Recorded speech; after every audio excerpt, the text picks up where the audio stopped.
আজকে আমি রান্না করছি, দেখো মাটনটা রান্না করার জন্য মাটনটা আগে আমি মাখিয়ে রেখেছি।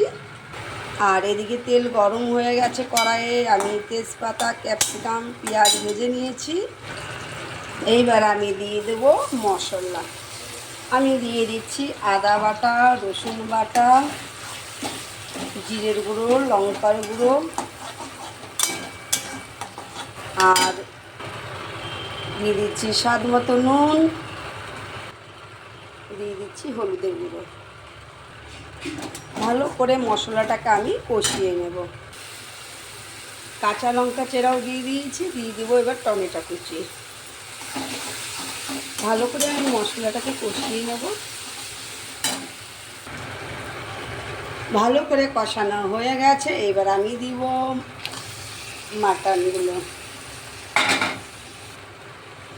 ভালো করে মশলার সাথে মাটনটা আমি কষিয়ে দেব, আর হালকা আঁচে ঢেকে ঢেকে আমি রান্না করব। দেখো আমার কষানো হয়ে গেছে মাটন, আজকে মাটনই করেছি। এই দেখো, এবার আমি জল দিয়ে দেব। জল দিয়ে দিয়েছি, এবার আমি এটাকে ভালো করে ফুটতে দেব। আমার হয়ে গেছে, এবার আমি নামিয়ে নেব। কেমন হয়েছে সবাই একটু প্লিজ কমেন্ট করো। টাটা।